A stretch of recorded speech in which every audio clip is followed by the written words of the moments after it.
एक चारवाक थे, बड़े दार्शनिक हुए। उन्होंने मनुष्यों को एक संदेश दिया, हे मनुष्यों, जैसे भी जीना हो सुखपूर्वक जीना। ये तो सभी को पता है। तो चारवाक ने क्या कल्पना की सुख कहाँ पर है। अभी वैसे विचारधारा को लोग चारवाक की विचारधारा कहते हैं। तो हे मनुष्यों, जैसे भी जीना हो सुखपूर्वक जीना, सुखम जीवे। तो क्या करना, बोले कर्जा लेकर के भी अगर घी खाना पड़े तो जरूर कर्जा लेना है। ऋणम गृहीत्वा घृतम पिबेत। क्यों? बोले कि शरीर तो जल जाने वाला है, किसने आना और किसने जाना और किसने देखा। तो प्राय आप देखो, पहले तो मुझे लगता था लोग मजाक कर रहे हैं, चारवाक को अच्छा नहीं मानते। अभी पता लगता है कि दुनिया के काफी लोग चारवाक को ही मानने वाले, इसी दर्शन के लिए रहे। तो अब देखो घी कितने लोग खा सकते हैं। अब तो कहते हैं घी खाएंगे तो ये हो जाएगा, कोलेस्ट्रॉल हो जाएगा, ब्लड प्रेशर बढ़ जाएगा, क्या क्या बीमारियां आ गई। तो चारवाक का दर्शन तो ये फेल हो गया है ना। और कर्जा भी लेने का फल लोगों को पता लगा है कि कर्जा भी लेने से क्या होता है। तो ऐसे भी कई अपने मन की कल्पनाओं से कुछ बातें कह देने वाले दार्शनिक आए। इसीलिए हमारा आध्यात्म जो शास्त्र है, ये दर्शन शास्त्र एक्चुअली है नहीं। दर्शन शास्त्र का मतलब होता है, फिलॉसफी का मतलब, कहते हैं बहुत बड़े फिलॉसफर, बहुत बड़े दार्शनिक। तो दार्शनिक का मतलब होता है विचार करने वाला, जो विचार करता है। तो कितना विचार करता है? बहुत ज्यादा। उस विचार का कोई एंड नहीं है, कोई सीमा नहीं है। और इसीलिए श्रीमद् भगवद गीता में भगवान श्याम सुंदर श्री कृष्ण अर्जुन को जो बहुत सारी बातें उसने पूछी, तो श्री भगवान ने कहा देखो अब विचार मत करो ज्यादा। विचारक बड़ा दुखी भी होता है। अब विचार मत करो। क्या? बोले सर्वधर्मान परित्यज्य माम एकम शरणं व्रज। अब तो बिल्कुल बस पकड़ लो कुछ न कुछ। कब तक विचार करोगे? आदि शंकराचार्य ने भी यही बात कही। उनका एक शिष्य था, उसको कोई सूत्र दिया तो विचार कर रहा था। अरे बोले भाई कब तक विचार करोगे? क्यों? संप्राप्ते सन्निहिते मरणे, संप्राप्ते सन्निहिते मरणे, नहीं नहीं रक्षति दुष्क्रिय करणे। भज गोविंदम भज गोविंदम, गोविंदम भज मूढ़मते। बहुत ज्यादा समय नहीं है। संप्राप्ते सन्निहिते मरणे, बिल्कुल समय तुम्हारा किनारे आने को है। इसलिए क्या करो? बोले अब तो भगवान का नाम लो, चुपचाप निकल जाओ। अच्छा, एक ये भी बड़ी चीज है कि आदमी कई दफे ये सोचता है ये नहीं रहेगा तब कैसे चलेगा। ये मनुष्य का बहुत बड़ा ज्ञान है। भगवान को जब जिस चीज की, देखो अगर हम ये मानते हैं श्रीमद् भागवत की जो चतुश्लोकी भागवत, भगवान कहते हैं कि मैं ही मैं हूँ, मैं ही मैं दुनिया को चला रहा हूँ। तो जब भगवान को चलाना है तो भगवान जब चाहेंगे वैसा व्यक्ति संसार में आ जाएगा। जब उनको पता लगेगा कि आइंस्टीन की जरूरत है तो एक नहीं 1000 आइंस्टीन खड़े हो जाएंगे। भारत में आजकल इंजीनियरों की बाढ़ आ गई है, और एडमिशन ओपन हो जाए तो डॉक्टर की बाढ़ आ जाएंगी है। जितने चाहो तैयार कर लो, तो सिस्टम है। पॉलिसी बनाओ, घर में आपको बढ़ा दिया जाएगा। क्या मालूम आगे आने वाले दिनों में स्कूल कॉलेज की जरूरत ही ना रहे। जैसे स्टोर बंद होते जा रहे हैं, अमेज़न आ गया, क्या क्या आ गया, ऐसे ही कितना बड़ा परिवर्तन आ सकता है। तो दुनिया को कभी ऐसा नहीं सोचना चाहिए कि हम नहीं रहेंगे तो चलेगा कैसे। इसलिए शंकराचार्य जी ने क्या कहा? बोले तुम्हारा एग्जिट आ गया, तुम निकल जाओ, बाकी की मत सोचो। ये तो फ्री वे है, तो चलता ही रहेगा, यहाँ तो भीड़ बनी रहेगी। इसलिए संप्राप्ति सन्निहिते, अरे देखो तो तुम्हारी सांस आने वाली, सन्निहिते मरणे, नहीं नहीं रक्षति, कोई भी ज्ञान कोई व्यवस्था तुम्हारी रक्षा नहीं कर सकती। नहीं नहीं रक्षत डुक्री करने, तो क्या करो? भज गोविंदम भज गोविंदम, गोविंदम भज गोविंदम। गोस्वामी तुलसीदास जी ने भी यही बात कही। क्या कहा? बोले बुद्ध विश्राम। क्या है रामायण? बहुत ज्यादा विचार मत करना। क्यों? बोले तुम्हारी उम्र की सीमा है। अंगम गलितम पलितम मुंडम दसन विहीनम जातम तुंडम वृद्धो या विगृहीत्वा दंडम तदपि न मुंचति आशा। तो बुद्धि विश्राम सकल जन रंजन, राम कथा कल कलुष विभंजन। क्या है? बोले बुद्धिमानों को विश्राम देने वाली। इसलिए इतना विचार मत करो कि आदमी पागल हो जाए। इसलिए जब हम पढ़ाई करते थे यूनिवर्सिटी में तो बहुत सारे विषयों के प्रोफेसर होते थे। किसी को कोई पागल नहीं कहता था। किसको पागल कहते थे लोग? जो फिलॉसफी वाला रहता था, लोग कहते इसका थोड़ा दिमाग जो घूमा हुआ है। क्यों? वो इतना ज्यादा विचार करता है कि वो विचार,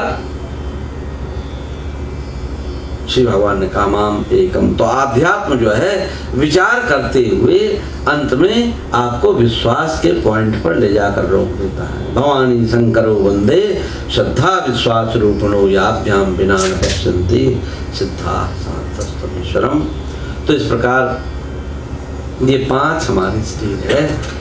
तो सबसे अच्छी स्टेज क्या है? बोले जब भाव तत्व, और जब भाव तत्व हमारे जीवन में प्रकट हो जाता है तब परमात्मा तत्व हमारे बिल्कुल पास आ जाता है और तब पूरी मनुष्यता खिल जाती है और तब मुक्ति के लिए कहीं यहाँ वहाँ जाना नहीं पड़ता। तो 1-2 बातें और श्रीमद् भागवत के संदर्भ में जो बहुत अच्छी हैं। तो महाराज परीक्षित जिनको श्राप मिला है कि तक्षक नाग के काटने से इनकी मृत्यु हो जाएगी, लेकिन ऐसा हुआ नहीं। महाराज परीक्षित तो पहले ही चले गए। तो गुरुदेव ने परीक्षित को पूछा, बोले परीक्षित आज तुमको 7 दिन हो गया कथा सुनते हुए, तो जरूर तो तुम्हारे मन में मृत्यु का भय होगा, बड़ा स्वाभाविक है। तो परीक्षित जी ने क्या कहा? गुरुदेव सिद्धोस्मि अनुगृही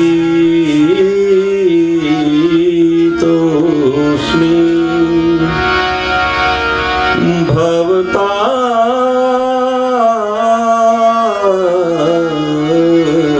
करुणा मना श्रावितम्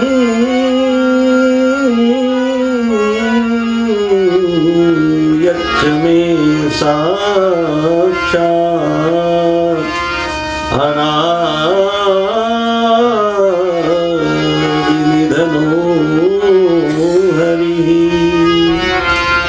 गुरुदेव आपकी वाणी ने इन 7 दिनों में हमें सिद्ध बना दिया। भगवान तक्षकादिभ्यो मृत्युभ्यो न विवेम्यहम्। अब मुझे मेरा मरण नहीं दिखाई दे रहा है। डर तो लग रहा होगा? बोले नहीं, अभयम दर्शितम। अब मुझे डर भी नहीं लग रहा। क्यों? अरे तक्षक नाग आएगा, दंशन करेगा। सांप से तो लोग इतना डरते, पूछो मत। मुझे ध्यान है एक बार यूनिवर्सिटी अमेरिका में है, तो हमारी कथा मंदिर में नहीं हो पाई किसी कारण से। तो किसी ने कहा हमारा महाराज जी ऐसा है कि हमारा घर है, अभी टेनेंट खाली करके गया है, तो खाली है, थोड़ा साफ सफाई करनी पड़ेगी तो हो जाएगा, वहीं हो जाएगा। तो घर में जब कथा का आयोजन हुआ तो 4-5 आदमी, 2-3 दिन बीत गया, कोई आए नहीं। तो हमने कहा भाई मंदिर में तो 150-200 लोग आते थे, घर में मुश्किल से 4-5 आदमी, क्या बात है। अब कहीं से लोगों को ये पता लग गया कि जो टेनेंट इसमें रहता था वो एक पेट स्नेक रखता था। पालतू सांप लोग रखते हैं यहाँ, तो बड़े बड़े विचित्र लोग रहते हैं। और जब वो घर छोड़कर जाने लगा खाली करके, तो वो सांप का जो बच्चा था पेट स्नेक, वो मिला ही नहीं उसको।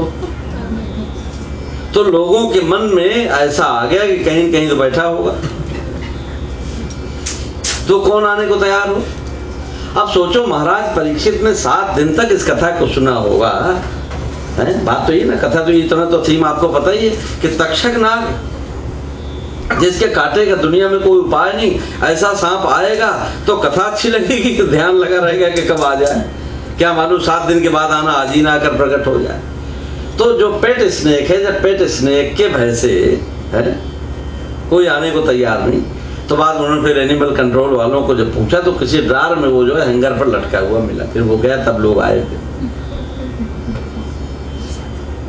तो भगवान तक्षकादिभ्यो मृत्युभ्यो न पिबेम्यो। महाराज परीक्षित ने कहा गुरुदेव अब मुझे मेरे मरण का कोई भय नहीं लग रहा है। क्यों? बोले इसलिए कि इन 7 दिनों में जो आपकी कथा सुनी है उससे मुझे ये पता लग गया कि मुझे जाना कहाँ है। अच्छा आप बताओ डर कब लगता है आदमी को? जब डगर अनजानी होती है। अनजान रास्ते पर आप जाओ तो आपको भय लगेगा। और आपको पता है कि जिस रास्ते हमको जाना है वहाँ मैकडोनल्ड मिल जाएगा, वहाँ स्टारबक्स की कॉफ़ी भी मिल जाएगी, और वहाँ ये भी मिल जाएगा, वहाँ ये, फिर क्या डर लगेगा? और वहाँ जाएंगे तो वेलकम करने के लिए हमारे चंद्रकांत जी मिल जाएंगे, शर्मा जी, फिर कहाँ डर लगेगा? लेकिन बिल्कुल आपको लगे कि कोई है ही नहीं और बिल्कुल अनजानी जगह आप जाओ तो कितना आपको डर लगेगा। ये भागवत कथा की सबसे बड़ा जो फल मुझे लगता है, और इस चीज को हम फोकस करना चाहते हैं, क्या होता है कि ये हमारे जीवन में वो सारा बिल्कुल साफ कर देती है। एक भजन आपने सुना होगा, कहते हैं कि राम का नाम लेकर जो मर जाएंगे वो अमर नाम दुनिया में कर जाएंगे। ये न पूछो कि मर कर किधर जाएंगे, वो जिधर भेज देंगे उधर जाएंगे। सुना ना आपने? भागवत की कथा इस भजन से एग्री नहीं है। भागवत की कथा क्या कहती है? बोले हम कोई बिना पता लिखा हुआ लिफाफा है क्या, क्या मर्जी आए फिरेंगे रखे गाते हुए। बोले नहीं, तुम्हें छाण गति दूसर ना है। हे प्रभु, हे स्वामी, हे नारायण, हे श्याम सुंदर, तुम्हें छोड़कर मेरी कोई और गति है ही नहीं, हो ही नहीं सकती। मैं आऊंगा तो सिर्फ तुम्हारे पास आऊंगा। मेरे तो गिरधर गोपाल दूसरा न कोई, दूसरा दर दूसरा द्वार मैंने कभी सोचा ही नहीं। तो प्रश्न ही नहीं पैदा होता फिर दूसरी जगह जाएंगे। तो कथा श्रवण से क्या होता है कि एक दृष्टि हमको प्राप्त हो जाती है और हमें सब कुछ दिखाई देने लगता है कि हमको कहाँ जाना है और कौन हमको रिसीव करेगा। सारा डर इस बात का है कि जब हमको पता नहीं होता कि हमको कहाँ जाना है। और प्राय आप देखो तो ये तो बड़ा स्वाभाविक। इसीलिए आपने संतों के जीवन चरित्र को जब आपने पढ़ा होगा तो लास्ट टाइम उनका जीवन कैसे होता है। गोस्वामी तुलसीदास जी लिखते हैं, पायो परम विश्राम तुलसी राम समान प्रभु नाही कहूँ। मुझे मेरे जीवन का विश्राम मिल गया, मिल जाएगा नहीं, मिल गया है। पहले ही ये घोषणा है ना,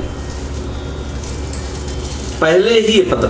कुछ ऐसे विद्यार्थियों के साथ में रहा भी कि किसी बड़े से बड़े जॉब के लिए उनके मन में कभी संशय नहीं रहा कि मिलेगा कि नहीं मिलेगा। बड़े बड़े ऑफिसर बने, आईएएस बने, सब हुआ, तो उनके बस पेपर दे क्या है, अगली तैयारी शुरू। कोई डाउट है ही नहीं कि कहीं कुछ होगा। तो जरूर इसके लिए बहुत परिश्रम किया होगा। और जब परिश्रम इतना ज्यादा होता है तभी डाउट हमारा दूर होता है। नहीं तो पता नहीं, हो भी जाएगा, नहीं भी होगा, क्या होगा क्या नहीं होगा, दुनिया भर की बातें चलती हैं। इसीलिए महाराज परीक्षित का नाम ही हो गया परीक्षित, जिसकी परीक्षा हो चुकी है, जो परीक्षा दे चुका है और परीक्षा में जो पास हो चुका है। तुम्हें छाण गत कोई करना है और कोई। इस प्रकार श्रीमद् भागवत की कथा आज ये भाव से भजन बोलकर फिर आगे। भाव का भूखा हूँ मैं, भाव का भूखा हूँ मैं, भाव ही बस सार है। भाव से मुझको भजे तो भव से बेड़ा पार है। भाव का भूखा हूँ मैं, भाव ही बस सार है।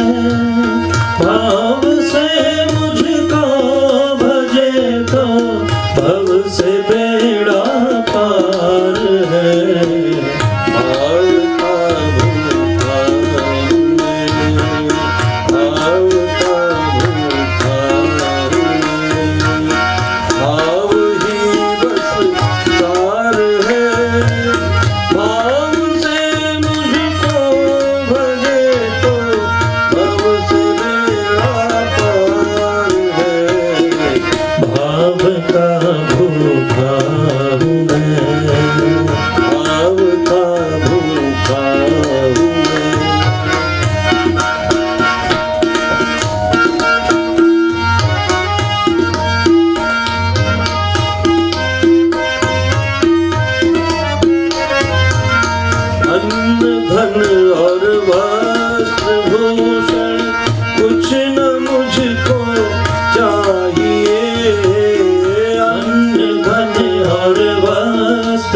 भूषण कुछ न मुझको चाहिए, आप हो जाए मेरे बस, आप हो जाए, यही मेरा सत्कार है, भाव का भूखा हूँ मैं, भाव ही बस सार है, भाव से मुझको भजे तो भव से बेड़ा पार है, भाव का भूखा हूँ मैं।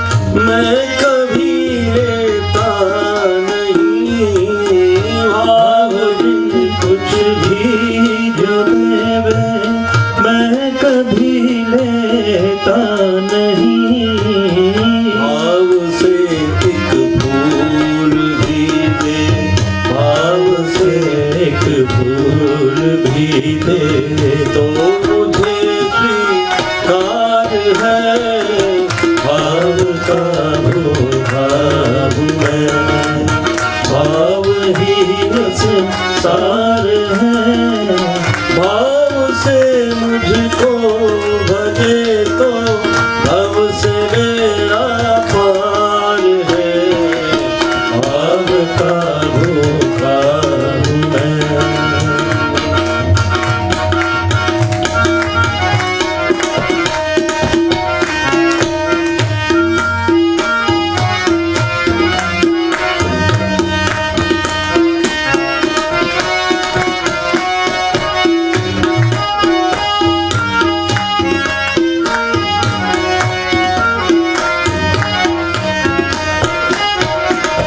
भाव बिन सुनी पुकारे मैं कभी सुनता नहीं, भाव बिन सुनी पुकारे मैं कभी सुनता नहीं, भाव बिन सुनी पुकारे मैं कभी सुनता नहीं, भाव बिन सुनी पुकारे मैं कभी सुनता नहीं, भाव पूरित तेरे ही, भाव पूरित तेरे ही करती मुझे लाचार है, भाव का भूखा हूँ मैं, भाव ही बस सार है, भाव से मुझको भजे तो भाव से मुझको भजे तो भव से बेड़ा पार है, भाव का भूखा हूँ मैं।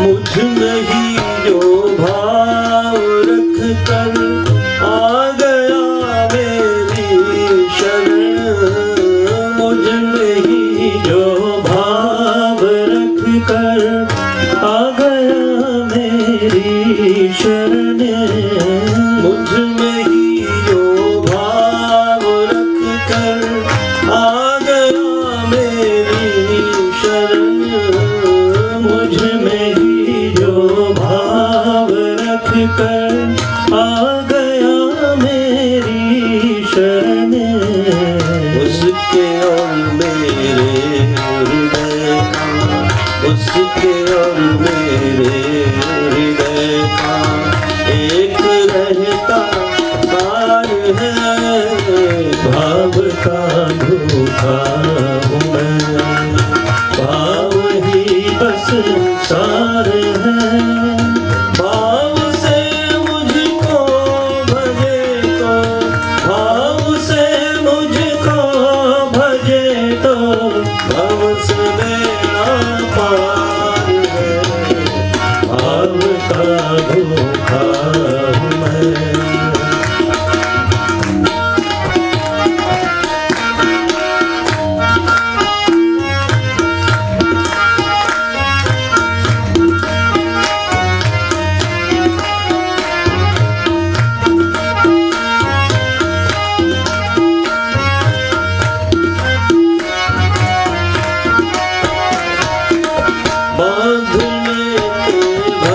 जंजीर में बांध लेते भक्त मुझको प्रेम की जंजीर में बांध लेते भक्त मुझको प्रेम की जंजीर में इसलिए इस भूमि पर इसलिए इस भूमि पर हो काम राम पार है भाव का भूखा हूँ मैं भाव ही बस सार है भाव से मुझको भजे तो भाव से मुझको भजे तो भाव से मेरा पार है भाव का भूखा हूँ मैं भाव का भूखा हूँ मैं भाव का भूखा हूँ मैं।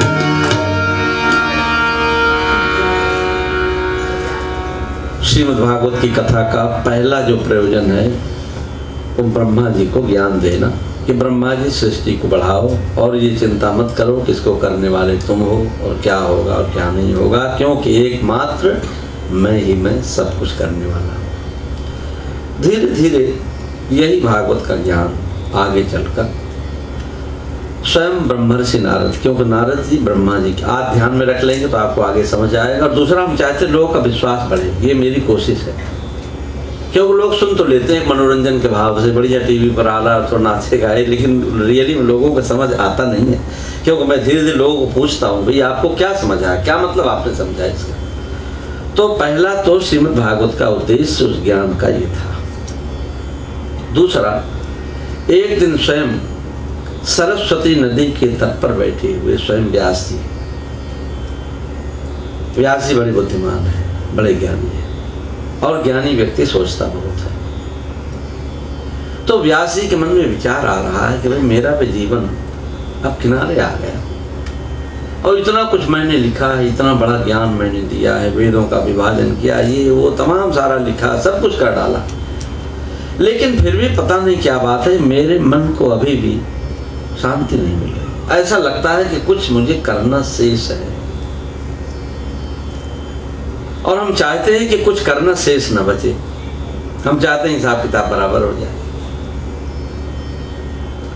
क्योंकि कुछ करना यदि शेष रहेगा, कुछ छूटेगा, तो उसको लेने के लिए हमको आना पड़ेगा। यहाँ आपका मोबाइल छूट गया, आप घर में जाओगे तो स्वाभाविक है शर्मा जी को, शर्मा जी देर तो हो गई लेकिन थोड़ा सा मेरा मोबाइल रह गया, तो रह गया तो आना पड़ेगा। आने का मतलब पुनरप जन्मम पुनरप मरणम पुनरप जननी जठरे संगम। हमारी कुछ न कुछ वासना छूट जाती है, जिसके कारण मनुष्य का ये पुनर्जन्म चलता रहता है, ये सिलसिला है। तो बड़े साइंटिफिक ढंग से भी हम उस बातों को रख सकते हैं, लेकिन उसके लिए हमारा एक रिट्रीट का प्रोग्राम होता है, चंद्रकांत जी बाद में आपको सूचना देंगे, क्योंकि आपको भी आए हैं, तो जहाँ पर हम क्वेश्चन आंसर सेशन रखते हैं, क्योंकि लोगों को इन चीज़ों के बारे में बहुत ज़्यादा डिटेल में पता नहीं होता, इसलिए उनका विश्वास भी पक्का नहीं होता कि क्या होता होगा, क्या पुनर्जन्म होता नहीं होता, क्या होता क्या नहीं, बहुत सारी बातें। तो इसलिए व्यास जी के मन में है कि हम कुछ छोड़कर जाना नहीं चाहते। तो ऐसा क्या है, क्या ऐसा पा लिया जाए कि जिसके कारण मनुष्य के जीवन में पूर्ण तृप्ति का भाव हो जाए, भाव आवे। वस्तुओं के रूप में आपने देखा होगा कि आदमी कितना भी कर लेता है, फिर भी आगे से आगे दुनिया बनी ऐसी गई। एक कंप्यूटर लेकर अभी घर पहुंचे नहीं कि अगले दिन किसी ने बताया भाई उसमें अगले दिन जो आ रहा है उसमें ये फीचर है, अभी आईफोन 7 के लिए लाइन लग गई है। तो ये सिलसिला चल, फिर आपको लगेगा ओ मैंने तो ये खरीद लिया, क्या करूं, मुझे तो ये वाला लेना था। तो ये सिलसिला समाज में और फास्ट हो जाएगा। तो इसका मतलब कि सांसारिक जो वस्तुएं हैं उनसे तृप्ति आपको कभी भी नहीं मिलेगी। इसीलिए गोस्वामी तुलसीदास जी ने इस बात को लिखा, यह तन कर फल विषय न भाई, स्वर्गहु स्वल्प अंत दुखदाई। स्वर्ग की सुविधा भी मनुष्य को कम हो जाएगी, कम लगने लगेगी। तो व्यास जी का भाव है कि ऐसा क्या है जो पा लिया जाए तो मन में ऐसा लगे कि बस अब कुछ नहीं पाना, पायो परम विश्राम। तब ऐसे महर्षि वेदव्यास को नारद जी आकर उपदेश करते हैं। क्या उपदेश किया? भागवत का उपदेश किया, जिस भागवत को उन्होंने अपने पिता ब्रह्मा से ज्ञान प्राप्त किया और उसी को व्यास जी ने विस्तार कर उपदेश दिया, बढ़ा दिया। ये दूसरी भागवत हो गई। और फिर जब इस भागवत का विस्तार हो गया तो एक दिन नारद जी ने इसी भागवत को भक्त की अभिवृद्धि के लिए सुना। सुनने से क्या मिले? बोले भक्ति बढ़े हमारी। कहाँ सुना इस कथा को? उसका आयोजन कहाँ हुआ? गंगा द्वार समीपे तो तटम आनंद नामकम। ये जो हरिद्वार है, हरिद्वार में गंगा के तट पर आनंद घाट पर इस कथा का आयोजन हुआ, जिसको सनक, सनंदन, सनातन, सनत कुमार, इन 4 ऋषि कुमारों ने इस कथा को सुनाया। ये तो नारद जी श्रोता बने उसके, बड़े बड़े ऋषि मुनि उसके श्रोता बने, बड़े बड़े ज्ञानी उसके श्रोता बने। लेकिन अभी तक इस कथा में भी किसी को निमंत्रण नहीं दिया जाता था। जैसे पता लगा कि कथा हो रही है, भक्ति के लिए कथा हो रही है, तो श्री भागवत पीयूष पानाय रस लंपटाह धावन तोप्या युष सर्वे प्रथमम ये च वैष्णवा। जो वैष्णव लोग थे, देखो वैष्णव तो भगवान की कथा का इंतजार करते, ये वैष्णव की परिभाषा है। वो गांधी जी वाली परिभाषा अलग है, वैष्णव जन तो तेने कहिए पीर पराई जाने रही है ना, ये परिभाषा डिफरेंट है। लेकिन भागवत में वैष्णव से, अब वैष्णव में बहुत सारे संप्रदाय हो गए। वैष्णव का मतलब नहीं किसी तिलक कैसा हो, किसी का कैसा हो, नहीं। वैष्णव का मतलब कि भगवान के चरित्र को सुनने की जिसमें तीव्र लालसा है, वो वैष्णव है। और वैष्णव का मतलब है कि कथा में जो सबसे पहले आकर बैठ जाए, है ना। छोटी छोटी चीजों के लिए मुझे कई बार किसी ने बताया, बोले यहाँ जब कोई नया प्रोडक्ट जैसे अभी iPhone 7 बोले स्टोरों पर लाइन लग जाती है ना। कई बार तो लोग कहते रात ही आके लोग बैठ जाते हैं। तो श्री भागवत पीयूष पानाय रस लंपटाह, ऐसे रसिक जन पहले ही पहुंच जाते हैं कि प्रभु की वाणी का कोई शब्द कहीं हमसे छूट न जाए। ये कथा कहाँ हुई? ये हुई गंगा द्वार समीप, गंगा के तट पर। अभी इस कथा में किसी कामना का कोई मिश्रण नहीं था, कोई कामना नहीं थी, निष्काम भाव से, भक्ति के भाव से इस कथा का आयोजन होता था। धीरे धीरे समय बदल गया और तब एक दिन इसी कथा को महाराज परीक्षित ने सुना सुखदेव जी से। कब सुना? बोले कलयुग के अंत में सुना, द्वापर के अंत में, कलयुग के प्रारंभ में सुना। क्या प्रयोजन था, क्या उद्देश्य था, क्या पर्पस था? बोले हमें जीवन मुक्ति चाहिए, मरने के बाद वाली मुक्ति नहीं। ये कथा बहुत पॉपुलर हो रही धीरे धीरे, कथा के ये भाव, ये पर्पस।